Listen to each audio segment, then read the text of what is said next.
Hello एमर्स, एक बार पुनः हम लोग आ गए हैं अपने टॉपिक को आगे बढ़ाने के लिए। जैसा कि आप सभी लोग जानते हैं, हम लोग का चैप्टर चल रहा है ग्रेविटेशनल फोर्स और ये बहुत दिनों से चल रहा है, तो आज एक दिन और बढ़ाने के लिए आए हैं। और चूंकि पिछले वीडियो के अंदर हमारा ये जो टॉपिक था वो कट गया था, तो इसको मैं पहले आपको समझाऊंगा, उसके बाद मैं कहानी को आगे बढ़ाऊंगा। दैट मीन्स हम लोग बात कर रहे थे चेंज इन पोटेंशियल एनर्जी की, ठीक है। और ये हम लोग क्या ले रहे थे, हम लोगों ने एक सॉलिड बॉडी ली थी और उस सॉलिड बॉडी के अंदर की बात चल रही थी, है ना। सबसे पहले हम लोगों ने देखा था कि भैया सॉलिड बॉडी अगर हमारे पास है तो gravitational field and potential difference, या सीधा सीधा बोला जाए तो ग्रेविटेशनल पोटेंशियल का रिलेशन क्या होता है अलग अलग कंडीशन में, यानी अलग अलग कंडीशन में पोटेंशियल ग्रेविटेशनल पोटेंशियल और ग्रेविटेशनल फील्ड कैसा रिस्पॉन्स करती है, यानी किस तरीके से वो बिहेव कर रही होती हैं, इसके बारे में हम लोग पढ़ रहे थे। और उसी कहानी को हम लोगों ने थोड़ा सा एक लेवल अप किया था और ये जानना चाहा था कि अगर मैं किसी बॉडी के सरफेस पे हूँ और उस सरफेस से मैं कहाँ जा रहा हूँ, अंदर जा रहा हूँ। यहाँ पे आपको नहीं दिखाई दे रहा होगा तो मैं यहाँ पे पकड़ ले रहा हूँ, यहाँ पे बी है तो मैं बी से कहाँ पे जाना चाह रहा हूँ, सी पे। कहाँ पे जाना चाह रहा हूँ, सी पे। तो उस कंडीशन में कितना पोटेंशियल एनर्जी के अंदर चेंज आएगा, या सीधा सीधा बोला जाए तो ये सी वाले पॉइंट पे ऑब्जेक्ट के पास कितनी पोटेंशियल एनर्जी होगी, इसके बारे में हम लोग बात करना चाह रहे हैं। नहीं समझे सर? मतलब बी पे तो हमको पता है कि कितनी पोटेंशियल एनर्जी होगी, पोटेंशियल एनर्जी कितनी होगी बी पे वो पता है, लेकिन हम क्या चाहते हैं सी पे कितनी पोटेंशियल एनर्जी है ये जानना, ठीक है। तो इसके लिए हम क्या करेंगे, हम यहाँ से कहाँ आएंगे, सी पे, ठीक है ना। तो बी से कहाँ पे आएंगे, सी पे, ठीक। तो इस कंडीशन में सपोज कर लो कि यहाँ पे बी पे अगर मान लेता हूँ कि इसके पास क्या बोलते हैं पोटेंशियल एनर्जी कितनी है, तो पोटेंशियल एनर्जी कितनी मानी जाएगी, इनिशियल। और जब ये सी पे आएगा तो पोटेंशियल एनर्जी कितनी हो जाएगी, फाइनल। मुझे ये पता करना है कि जब एक पार्टिकल या एक यूनिट मास कहाँ जा रहा है, किसी सॉलिड बॉडी के अंदर जा रहा है, तो उस कंडीशन में उसके पास उसका पोटेंशियल डिफरेंस कितना बच रहा है, यानी उसके पास कितना पोटेंशियल डिफरेंस है। इस बारे में हम लोग क्या देखने जा रहे हैं आज की क्लास, यानी आज का जो टॉपिक है यही है, ओके। अब हम स्टार्ट करें टॉपिक को। तो मेनली हम क्या चाह रहे हैं, यू आई से यू एफ तक जाना, ठीक है। अब थोड़ा सा मैं अगर बेसिक की बात करूं तो हम लोगों ने ये देखा था कि भैया जितना हम काम करते हैं, दैट मीन्स जितना वर्क डन होता है, जितना वर्क डन होता है वो बराबर होता है change in energy, change in energy. इस बात को भी समझ लें फिर आगे बढ़े। मतलब जब आप काम करते हो तो एक्चुअल में आप क्या लाते हो, एनर्जी के अंदर चेंज, एनर्जी के अंदर क्या ला देते हो, चेंज। कैसे सर, एक बार समझाइएगा। चलिए मान लेता हूँ कि ये सरफेस है, इस सरफेस से एक ऑब्जेक्ट यहाँ पे रखा हुआ है, ठीक है ना। कितनी ऊंचाई पे, सपोज कर ले रहा हूँ h ऊंचाई पे, कितनी ऊंचाई पे, h ऊंचाई पे ये रखा हुआ है। तो ये बताओ जब ये ऑब्जेक्ट h ऊंचाई पे रखा होगा तो इसके पास कोई पोटेंशियल एनर्जी पहले से स्टोर होगी कि नहीं होगी। h ऊंचाई पे है तो इसके पास पोटेंशियल एनर्जी है कि नहीं है। पोटेंशियल एनर्जी होती क्या है सर, पोटेंशियल एनर्जी एक ऐसी एनर्जी होती है जो किसी ऑब्जेक्ट के अंदर उसके पोजीशन के कारण आती है, उसके पोजीशन के कारण, उसके स्थान के कारण आती है। और मेनली इसमें सबसे इंपॉर्टेंट एनर्जी जो होती है वो ग्रेविटेशनल पोटेंशियल एनर्जी होती है। और ग्रेविटेशनल पोटेंशियल एनर्जी हाइट बढ़ाने और घटाने पे किसी बॉडी के अंदर स्टोर हो रही होती है। मतलब मान लेता हूँ कि ये सरफेस है, इस सरफेस से मैं जितना ऑब्जेक्ट की ऊंचाई बढ़ाते जाऊंगा उतना ऑब्जेक्ट के अंदर क्या आते जाएगी, एनर्जी आते जाएगी। कौन सी एनर्जी आएगी, पोटेंशियल एनर्जी। जैसे ये मार्कर है, आप इसको फील कर पाएंगे तो ज़्यादा बेटर है। जैसे सपोज कर लीजिए कि मैंने इसको मान लिया है अपना स्टार्टिंग लेवल, स्टार्टिंग पॉइंट, ये मेरा सरफेस है और इस सरफेस के रिस्पेक्ट में इतनी हाइट पे रखा है मार्कर को, तो यहाँ तक आ गया है। अब देखना चाह रहे हैं कि इसके अंदर एनर्जी आई है कि नहीं है, तो ध्यान से देखिएगा। जब मैं इस सरफेस पे रखूँगा तो ये मोशन कर रहा है नहीं, लेकिन जब मैं सरफेस से ऊपर लेके जा रहा हूँ तो इसके अंदर एनर्जी बढ़ रही है। और जो ही मैं सरफेस के h ऊंचाई पे जाने के बाद जो ही मैं छोड़ूंगा, इसको ड्रॉप करूँगा, तो आप देखेंगे मोशन कर गई कि नहीं कर गई, मोशन कर गई ना। लेकिन अभी मोशन नहीं कर रही है, लेकिन जो ही मैं यहाँ तक लेके आया, यहाँ से मोशन करना स्टार्ट हो गया, तो इसका मतलब इसके पास एनर्जी आई ना। तो एनर्जी आई कहाँ से, तो ध्यान दीजिएगा, आपने एनर्जी दी। आपने जब इसको यहाँ तक उठाया तो आप उठा रहे हो तो इसके अंदर जानते हो कौन सी एनर्जी आ रही है, पोटेंशियल एनर्जी। पोटेंशियल एनर्जी कब आती है, जब एक ऑब्जेक्ट के पोजीशन में चेंज लाते हो। तो अब पहले यहाँ पे था, अब यहाँ से यहाँ कर दिया तो पोजीशन में चेंज ला दिया, तो एनर्जी इसके अंदर आ गई। और जब आपने इसको छोड़ा तो वही पोटेंशियल एनर्जी किस में कन्वर्ट हो गई, काइनेटिक एनर्जी में। क्योंकि जब एक ऑब्जेक्ट मोशन करता है तो उस दौरान उसको किस एनर्जी की जरूरत होती है, काइनेटिक एनर्जी। और वो काइनेटिक एनर्जी कहाँ से आती है, तो जो पोटेंशियल एनर्जी उसके अंदर आई है वही किस में कन्वर्ट हो गई है, काइनेटिक एनर्जी में। समझ पा रहे हैं? तो यहाँ से जब आप ऊपर उठाए तो क्या आ गया, पोटेंशियल एनर्जी आ गया। जब वही जो ही आपने छोड़ा तो वही पोटेंशियल एनर्जी किस में कन्वर्ट हो गई, काइनेटिक एनर्जी में। अब थोड़ा सा ध्यान देंगे तो यहाँ से यहाँ तक ले गए, यहाँ से यहाँ तक ले गए, यहाँ से छोड़ा तो इतना ही स्पीड आया। थोड़ा सा और ऊपर लेके जाएंगे तो जितना आप ऊपर लेते जाएंगे उतना इसके अंदर क्या आती जाएगी, पोटेंशियल एनर्जी। क्योंकि पोटेंशियल एनर्जी जो होती है वो क्या होती है, पोटेंशियल एनर्जी को यू से दिखाते हैं और वो क्या होती है, mgh। क्या होती है, mgh। m क्या है, मास ऑफ ऑब्जेक्ट, m क्या है, मास ऑफ ऑब्जेक्ट, यानी क्या है, मार्कर का द्रव्यमान। g क्या है, ग्रेविटेशनल एक्सीलरेशन, और h क्या है, हाइट। अब ध्यान से देखेंगे तो मास तो चेंज नहीं होगा, है ना, g भी चेंज नहीं होगा, हाइट क्या हो रही होगी, चेंज। अभी आप यहाँ पे हो, ये आपका रिफरेंस लेवल है या ये रिफरेंस फ्रेम है, इसके रिस्पेक्ट में आप देख रहे हो, ये ग्राउंड आपने मान लिया। तो इसके रिस्पेक्ट में आप गए होगे तो 5 मीटर पे गए होगे। तो अगर 5 मीटर पे गए होगे, सपोज कर रहा हूँ 5 मीटर पे, तब देखते हैं मार्कर को मैंने मान लिया कि कितना है, मार्कर को मैंने मान लिया 500 ग्राम है, दैट मीन्स 0.5 किलोग्राम हो जाएगा, 0.5 हो गया। जी की वैल्यू कितनी मान ली, 10, और एच की वैल्यू कितनी है, 5, तो कितना आ गया, 5 × 5 = 25 जूल एनर्जी इसके अंदर आ गई। कितनी एनर्जी आ गई, 25 जूल। लेकिन आपने क्या किया, थोड़ा और ऊपर कर दिया। अभी 5 मीटर है, अभी आपने कितना कर दिया, 10 मीटर पे कर दिया, यानी और ऊंचा कर दिया, यहाँ पे कर दिया तो 10 मीटर ऊंचा हो गया। तो 10 मीटर जब ऊंचा हो गया तब देखते हैं इसके अंदर पोटेंशियल एनर्जी कितनी आएगी। तब जो पोटेंशियल एनर्जी होगी वो mgh ही होगी, लेकिन यहाँ पे h क्या हो गया है, चेंज। m की वैल्यू 0.5, g की वैल्यू 10 और h की वैल्यू 10। अब देखेंगे 10 से गुणा हो गया 5 का, यानी 5 हो गया, और यहाँ पे 10 यानी कितना आ गया, 50 जूल। हो गया कि नहीं हो गया, एनर्जी बढ़ गई कि नहीं बढ़ गई, ग्रेविटेशनल पोटेंशियल एनर्जी बढ़ गई। और अगर ग्रेविटेशनल पोटेंशियल एनर्जी बढ़ गई तो काइनेटिक एनर्जी भी क्या हो जाएगी, बढ़ती जाएगी। यानी अब ऑब्जेक्ट ज़्यादा मोशन करेगा, यहाँ पे कम मोशन कर पा रहा था, यहाँ पे ज़्यादा। तो हाइट बढ़ाओगे, पोटेंशियल एनर्जी बढ़ेगी, बाद में जब इसको छोड़ोगे तो वही पोटेंशियल एनर्जी किसके अंदर कन्वर्ट हो जाएगी, काइनेटिक एनर्जी में। ठीक है, अब हमारा कॉन्सेप्ट क्या है, ये समझ में आ गया, पोटेंशियल एनर्जी क्या होती है, आई होप समझ में आ गया होगा। हम अपने गेम पे आते हैं। मेनली हमने ये बात की कि जब मैंने ऑब्जेक्ट को कहाँ रखा, h ऊंचाई पे रखा, तो इसके पास कोई पोटेंशियल एनर्जी होगी, हाँ या ना। जब मैंने मार्कर को यहाँ पे रखा, इतनी हाइट पे रखा, तो इसके पास पोटेंशियल एनर्जी है ना। अब मैंने क्या किया, मैंने काम किया, काम किया, और काम करके इस हाइट को थोड़ा और बढ़ा दिया, यहाँ पे रख दिया, तो क्या पोटेंशियल एनर्जी में चेंज आ गया होगा कि नहीं आ गया होगा। क्या यहाँ पे जितनी पोटेंशियल एनर्जी है उतनी ही यहाँ पे भी होगी, नहीं, यहाँ पे क्या हो गई होगी, ऊपर लेके जाएंगे तो बढ़ गई होगी। तो वही काम हुआ है, यहाँ पे h हाइट पे था तो इसके पास जो पोटेंशियल एनर्जी थी वो ui थी। मैंने हाइट चेंज कर दी, है ना, मैंने थोड़ा सा वृद्धि कर दी, यहाँ तक h हाइट है, मैंने थोड़ा सा और बढ़ा दिया, यहाँ तक तो h हाइट है भाई, स्मॉल h हाइट है। ये क्या है आपका, ग्राउंड है, क्या है, ग्राउंड। हमेशा पोटेंशियल एनर्जी किसके रिस्पेक्ट में देख रहे होते हैं, ग्राउंड के रिस्पेक्ट में। तो ये h है, और ये क्या हो गया, कैपिटल H, यानी कैपिटल H और बढ़ा दिया।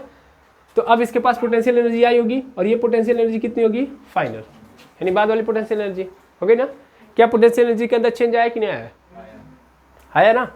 अब अगर मैं पोटेंशियल एनर्जी के अंदर चेंज निकालना चाहूँ तो निकाल सकता हूँ, यानी चेंज इन पोटेंशियल एनर्जी। तो चेंज इन पोटेंशियल एनर्जी मतलब बाद वाले में से पहले वाले को घटा दो, पहले वाले को घटा दो, यानी uf माइनस ui। uf कितना है भाई, तो uf अगर मैं यहाँ से निकालूँ, सर uf यहाँ पे है, तो uf अगर मैं निकालूँ तो क्या होगा, m, मान लेता हूँ ऑब्जेक्ट का मास कितना है, m, g लगेगा ही लगेगा, और हाइट कितना हो गया, सर ये h और ये h दोनों जुड़ जाएगा ना, h प्लस h, ये हो जाएगा। जबकि यहाँ पे कितना हो जाएगा, यहाँ पे हो जाएगा mg स्मॉल h, ग्राउंड से h हाइट पे है तो ये हो जाएगा। जबकि यहाँ पे कितना हो जाएगा, ये हो जाएगा। अब यहाँ पे देखना फाइनल वाला कितना है सर, तो mg capital H plus small h minus ui कितना है, mgh। ठीक है, देखते जाएंगे। अब ध्यान से देखेंगे तो mgh है, बड़े अच्छे से देखेंगे यहाँ पे। तो थोड़ा सा मैं इसको चेंज करूँ क्योंकि mg गुणे में है, तो mgh, फिर ये इसके साथ भी कर देगा तो mg small h minus mg small h। क्या ये दोनों सेम है, और एक प्लस में एक माइनस में तो कैंसिल आउट हो गया, तो क्या गया mgh, यानी चेंज इन पोटेंशियल एनर्जी कितना आया भाई, mgh, है ना, यानी पोटेंशियल एनर्जी के अंदर चेंज इतना आया है। अब चेक करते काम कितना हमने किया, हमने काम किया ना, बिना काम किए तो ये मार्कर यहाँ से यहाँ पे नहीं ना गया है, मैंने अपने हाथ से फोर्स लगा के यहाँ से यहाँ पे रखा है, यानी क्या आया है, पोटेंशियल एनर्जी के अंदर तभी चेंज आया जब मैंने क्या किया है, काम किया है। तो मैं चेक करता हूँ काम, मैं क्या चेक करूँगा, काम। अब काम होता क्या है, तो sir work is equal to होता है, वर्क इज इक्वल टू होता है F इंटू एस, बल गुणे विस्थापन, दिशा दोनों किसे में, इसमें कोई दुविधा नहीं है। तो इसलिए मैं कुछ ज़्यादा 3-5 नहीं करूँगा इसमें, F गुणे एस। अब क्वेश्चन आता है फोर्स कौन सा है, तो फोर्स कौन सा है भैया, ग्रेविटेशनल फोर्स है, और ग्रेविटेशनल फोर्स को हम लोग शॉर्टकट में ही क्या बोलते हैं, mg, क्या बोल देते हैं, mg। क्या ये पता है ना कि ग्रेविटेशनल फोर्स ही क्या होता है, mg होता है, ठीक है। तो मैं यहाँ पे डायरेक्ट क्या लिख दूंगा, mg लिख दूंगा, हाँ या ना, इनटू s, s क्या होगा, ध्यान से समझिएगा, तो कितनी हाइट में चेंज लाया है मैंने, पहले मेरा ऑब्जेक्ट कहाँ था, यहाँ पे, मैंने कितना डिस्प्लेस कराया है, सर h हाइट, इतना ही तो ऊपर ले गया हूँ मैं, तो इसका मतलब डिस्प्लेसमेंट कितना हो गया, h, तो क्या आ गया मेरे पास, mgh, क्लियर है। तो वर्क डन कितना हो गया भैया, mgh। क्या ये बराबर है कि नहीं है इसके, चेंज इन पोटेंशियल एनर्जी के, यस सर नो। तो जितना एनर्जी के अंदर आप चेंज लाते हैं वो किसके बराबर होता है, जितना आपने काम किया है, तो जितना काम करोगे वो एनर्जी के अंदर क्या लेके आएगा, चेंज। आई होप समझ में आ गया होगा। एक चीज़ और समझ लो तो ज़्यादा बेटर है, जब हम ऊपर जाते हैं तो ये जी क्या होता है, माइनस में होता है, क्या होता है, माइनस में, तो यहाँ पे क्या लगेगा, माइनस, यानी चेंज इन पोटेंशियल एनर्जी क्या होता है, minus of work done, minus of work done, clear है कि नहीं है। तो जितना मैं काम करूँगा उतना ही क्या होगा, पोटेंशियल एनर्जी के अंदर चेंज आएगा, ठीक है। उल्टा शब्द में अगर निकालूं, दैट मीन्स इन्वर्स करके बोलूं तो क्या बोलूँगा, जितना पोटेंशियल एनर्जी के अंदर चेंज आएगा उतना माइनस ऑफ वर्क डन हो रहा होगा, यानी उतना काम हो रहा होगा, सीधी सीधी बात, क्लियर है। इस चीज़ से आपको ये तो फील आ गया होगा। अब अगर ये फील आ गया ना तो यहाँ पे वही करना है, ठीक। अभी कोई दुविधा, डाउट नहीं ना है, हम वही करेंगे, सेम कॉन्सेप्ट को यहाँ पे लगाने जा रहे हैं। चलिए लगाते हैं हम लोग।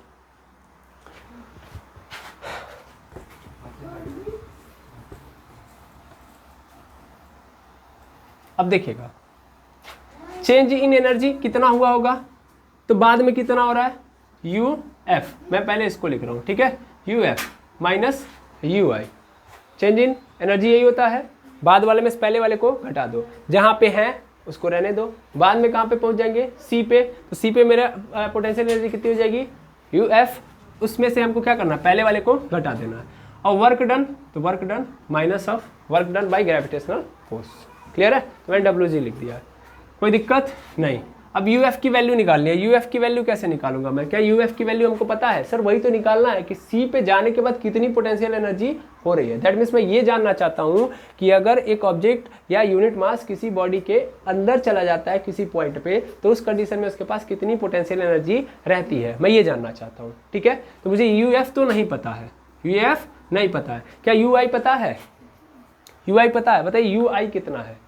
जब सरफेस पे एक ऑब्जेक्ट है तो उसकी पोटेंशियल एनर्जी कितनी होती है,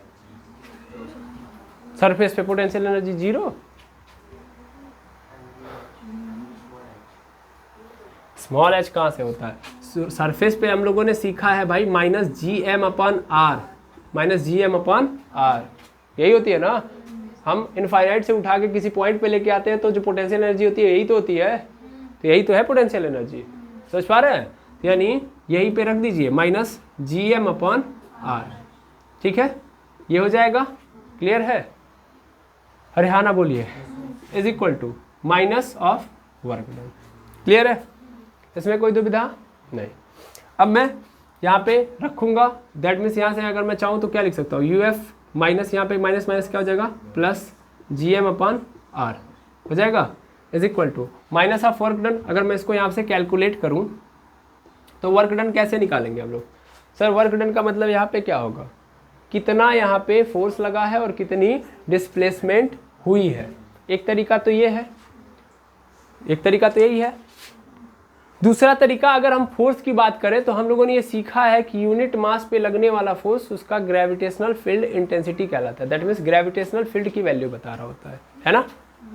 हम जो मास लेके आए हैं वो क्या है, जो मास यहाँ पे B पे है, फिर जो जाएगा C पे वो क्या है, यूनिट मास है। और यूनिट मास के लिए जो ग्रेविटेशनल फील्ड इंटेंसिटी होती है वही उसका फोर्स होता है, ठीक है ना। तो अगर मैं यहाँ पे लिख भी रहा हूँ एफ इंटू एस, लिख दिया एफ इंटू एस, तो ध्यान से समझिएगा ये U F plus G M upon R तो रहेगा ही रहेगा, ठीक। यहाँ पे देखिएगा एफ क्या हो जाएगा, ग्रेविटेशनल फील्ड इंटेंसिटी। अब ये बताओ कि जब मैं अंदर जाऊंगा तो ग्रेविटेशनल फील्ड इंटेंसिटी कितनी रहेगी, हम लोगों ने पढ़ा है capital G M small R upon R cube, यही होती है, हाँ या ना। और ये इंटेंसिटी हमको कहाँ से लेके चलनी है भाई, ध्यान देंगे किसके रिस्पेक्ट में, डिस्प्लेसमेंट कितना ले रहा हूँ मैं, छोटा सा डी आर, कितना ले रहा हूँ डी आर, कहाँ से कहाँ तक, कैपिटल आर से स्मॉल आर। मैं यहाँ से कहाँ पे जा रहा हूँ, यहाँ पे ना, तो मैं यहाँ पे हूँ, इसका मतलब कैपिटल आर पे हूँ। जब मैं यहाँ पे जा रहा हूँ तो इसका मतलब क्या पहुँच गया, स्मॉल आर पे, यानी मैं कैपिटल आर से कहाँ पहुँचना चाह रहा हूँ, स्मॉल आर पे। फोर्स कितना, इतना, डिस्प्लेसमेंट कितना, छोटा डिस्प्लेसमेंट लेते जाऊँगा तब ना मैं स्मॉल आर पे पहुँच पाऊँगा, तो इसलिए मैंने छोटा सा डी आर ले लिया। क्लियर है, चलिए वेरी गुड। अब एकदम आसानी से हम कर लेंगे, क्या करना है, इंटीग्रेशन। ध्यान से देखिए, जो ही डी आर नजर आया तो यहाँ पे क्या है, आर, कौन और स्मॉल आर वाला है, सर ये केवल अकेले स्मॉल आर है ना, बाकी कोई इसके जैसा दिख रहा है यहाँ पे जो है नहीं, तो इन सबको कहाँ कर देंगे, बाहर। तो यहाँ पे क्या होगा, U F plus G M upon R होगा।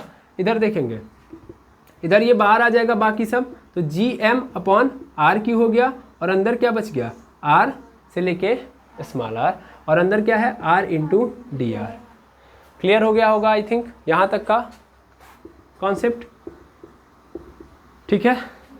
चलिए एक स्टेप और नीचे जाते हैं हम लोग, यहाँ पे लिखते हैं U F plus G M upon R रहेगा, इज इक्वल टू, यहाँ पे अगर हम सॉल्व करें तो आर का इंटीग्रेशन करेंगे तो कितना हो जाएगा, G M upon R cube ऐसे ही रहेगा। यहाँ पे हो जाएगा, हम लोगों ने इंटीग्रेशन सीखा, इस पे एक है तो इस पे क्या हो जाएगा, 2, और वही 2 कहाँ चला आएगा, नीचे आ जाएगा कि नहीं आ जाएगा, कैपिटल आर से स्मॉल आर।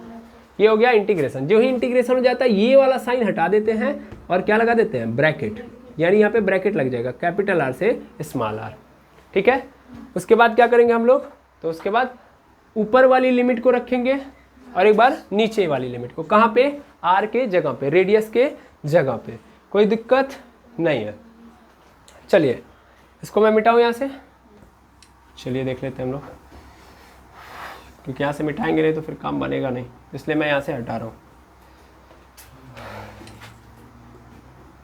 देखिएगा, तो मेरे पास जो चीज़ आई है वो कुछ ऐसी है, तो G M upon R is equal to G M upon R cube, यही आया है।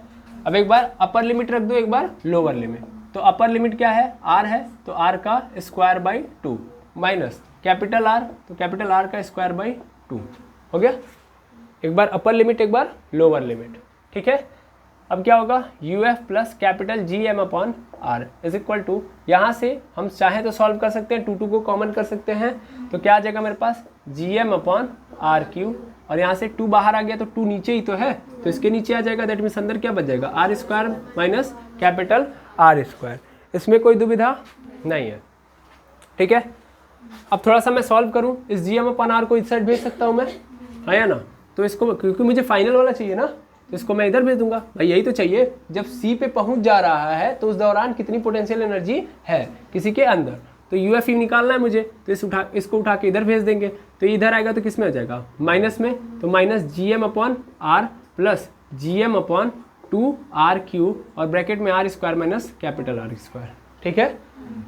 ध्यान से देखेंगे तो जी एम अपॉन आर मिल जाएगा बाहर, हाँ या ना, जी एम अपॉन आर मैं बाहर ले सकता हूँ, बिल्कुल ले सकता हूँ मैं। तो अगर मैं G M upon R plus में बाहर ले लेता हूँ, चलिए प्लस में जी एम अपॉन आर मैंने बाहर ले लिया, तो अंदर क्या बच जाएगा, -1 बच जाएगा, और प्लस यहाँ पे क्या बच जाएगा, 1/2 आर स्क्वायर बच जाएगा, और ब्रैकेट में क्या हो जाएगा, R square minus R square, ठीक है। थोड़ा सा देखिएगा, यहाँ पे capital G M upon R ऐसे ही रहेगा, यहाँ से इसका मल्टीप्लाई हो जाएगा, तो -2 आर स्क्वायर प्लस यहाँ पे क्या हो जाएगा 1, या एक काम करते हैं, इनका बारी बारी मल्टीप्लाई कर लेते हैं, ठीक है, इनका बारी बारी मल्टीप्लाई कर लेते हैं, तो -1 ऐसे रहने देते हैं। यहाँ पे जब मैं जाऊँगा तो क्या हो जाएगा, मेरे पास हो जाएगा यहाँ पे R square by 2 R square हो जाएगा। इस पूरे का मैंने एक बार इसके साथ किया, अब मैं इसके साथ कर रहा हूँ, तो इसका मैं इसके साथ करूँगा तो आर स्क्वायर अपॉन 2r² होगा।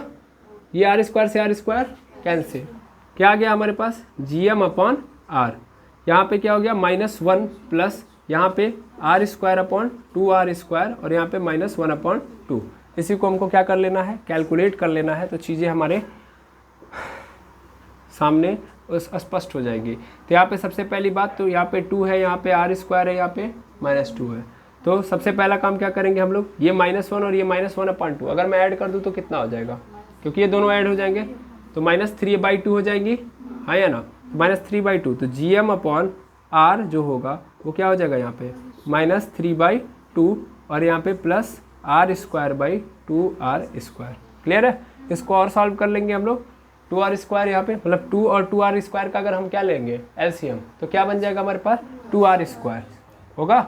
ध्यान से देखिएगा, तो gm अपॉन यहाँ पे हो जाएगा r, यहाँ पे आ जाएगा हमारे पास 3r² हो जाएगा, 3r² और प्लस यहाँ पे क्या हो जाएगा, यहाँ पे स्मॉल r² पूरे के नीचे 2r² होगा।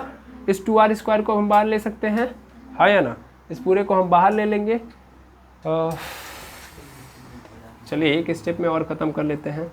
लास्ट नीचे दिख रहा है, ऊपर से लेके नीचे तक कहीं भी कटा नहीं ना है, ठीक। अब देखेंगे 2r² को बस बाहर कर लेंगे, इसको पहले कर लेंगे, इसको लास्ट में, काम खत्म आपका। तो आ जाएगा हमारे पास gm upon 2r³ 2r³ cut रहा है,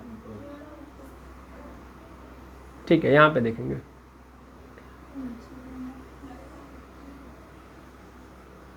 देखिएगा, यहाँ पे हो जाएगा gm अपॉन 2r³ और अंदर हो जाएगा स्मॉल r का स्क्वायर माइनस 3r² आ गया।